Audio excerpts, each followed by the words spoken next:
Na porção dessa semana, o evento mais importante é a famosa rebelião de Córah contra Moisés, que resulta numa terrível mortandade entre os israelitas. Mas você sabia que a mortandade podia ter sido muito pior caso Moisés não tivesse intervindo? Hoje a gente vai ver por quê. Eu sou Yair Alon e essa é a Energia Semanal.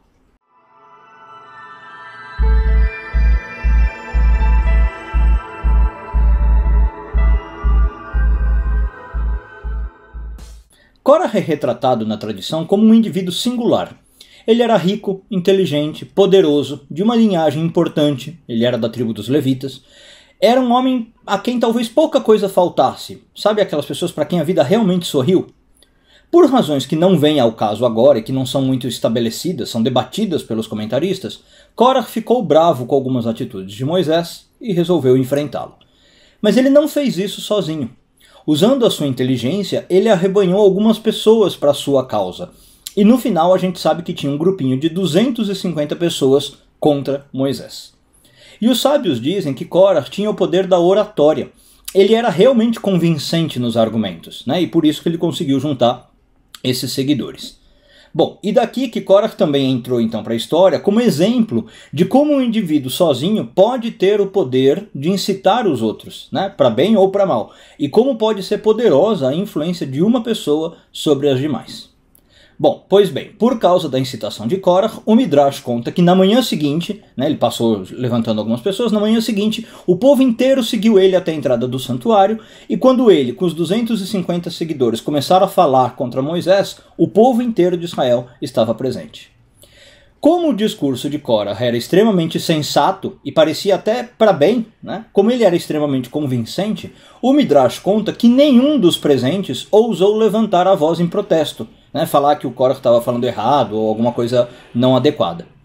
E no caso, a incitação acabou se provando para o mal. E a Torá conta que Deus fica extremamente irritado e afirma que vai destruir toda aquela congregação. E é aqui que a gente chega num ponto surpreendente. É tão surpreendente que Moisés e Arão têm que intervir. Deus afirma que vai destruir todo um povo por causa dos erros de uma pessoa, ou de um grupinho de pessoas, ainda que seja, né, 250. Então no versículo 22, a Torá conta que Moisés e Arão se jogam no chão e fazem uma pergunta óbvia. Se um homem peca, você vai destruir a comunidade toda? Né? Você, Deus, vai destruir todo mundo? O Midrash conta que Moisés, nesse momento, também conta uma historinha para Deus, né? E ele diz o seguinte: um rei de carne e osso teve que enfrentar um levante em uma das províncias do seu reino. Então ele enviou legiões de soldados para matar todos os moradores da província, culpados ou inocentes, porque, afinal de contas, ele não sabia quem tinha se rebelado ou não. Mas você, Deus, continua Moisés, né, não é um rei de carne e osso. E você conhece a mente e o coração de cada indivíduo. Você sabe que não foram todos que se rebelaram contra você. E que muitos do povo que estão aqui presente só estão aqui porque Córah os persuadiu. Ou queriam ver o que o Córah ia falar. Então, não é muito estranho pensar que Moisés tem que trazer um argumento assim tão óbvio para Deus? Né? E o mais estranho ainda é que o Midrash diz que Deus responde algo do tipo: vocês estão certos, eu vou destruir apenas quem merece. E aí, por isso, no versículo 24 do capítulo 16, Deus dá uma ordem: se afastem das tendas de Córah, de Datã e de Avirã. Ou seja, Deus entende e concorda que só quem tem que morrer é aquele grupinho específico desses 3 homens que eu falei.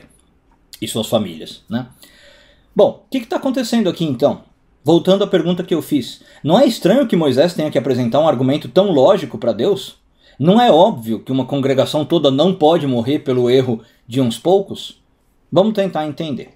Bom, a resposta cabalística é que depende se é óbvio ou não, né? Depende de como você encara a questão. São 2 pontos de vista. Do ponto de vista espiritual ou do ponto de vista da intenção, que talvez a gente pode chamar de emocional, como já vamos ver, vai ficar mais claro. Nesse embate entre Deus e Moisés, Deus está representando a visão espiritual e Moisés a visão da intenção. Então vamos lá. Do ponto de vista espiritual, quando uma pessoa erra, todo o grupo ligado a ela também se macula. É aquela velha história de uma maçã podre que pode apodrecer todas as maçãs da cesta. Cabalisticamente, aliás, a metáfora mais apropriada vem de uma linguagem do Cântico dos Cânticos, tá? Que fala de um jardim de nozes. Então os sábios falam assim, imagina uma pilha de nozes, se eu pego uma noz da pilha, todas as demais começam a cair. A Kabbalah ensina que essa energia que o erro de uma pessoa pode ter sobre o coletivo é tão forte que muitas vezes basta você morar na mesma cidade de pessoas que erraram para você começar a correr o risco de ser maculado, ou eventualmente punido pelo erro daquela pessoa. O exemplo dado, obviamente, é o que acontece com Lot, em Sodoma e Gomorra, lá no Gênesis, né, por exemplo.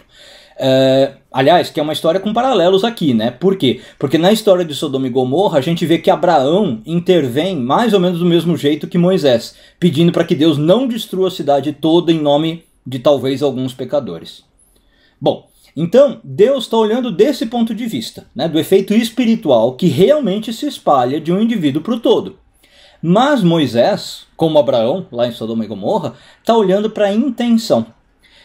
Moisés argumenta mais ou menos do seguinte modo, ok, o efeito de uma pessoa pode afetar as 600 mil de todo o acampamento, né? Mas se a gente olhar o coração de cada um, né? Por isso que eu falei que a gente poderia chamar de emocional, talvez, vamos ver que só teve uma minoria só que quis se rebelar.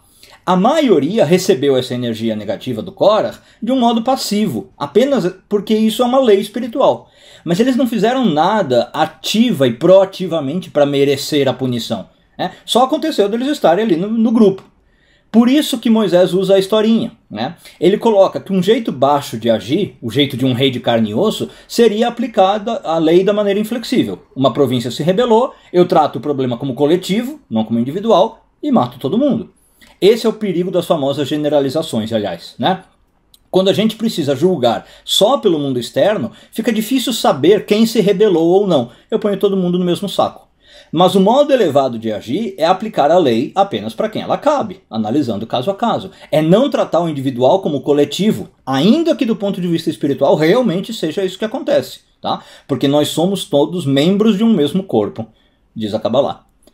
Bom, a gente poderia tirar inúmeras lições desse pequeno trecho da Torá, né? A influência do mal na sociedade, a questão do coletivo e do individual, as formas de julgamento, se elas são internas, externas, todas elas importantíssimas e válidas, claro.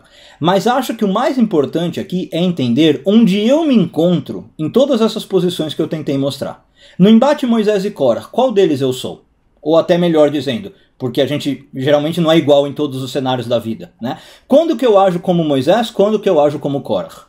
Na questão Korah e povo, quando é que eu sou o Korah, o líder com poder de oratória, influente, e quando é que eu sou o povo, que fica olhando passivamente o discurso do outro?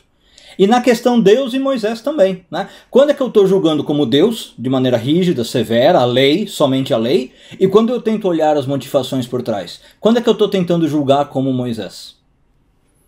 Uma boa semana a todos, Shavuot Tov e tudo de bom.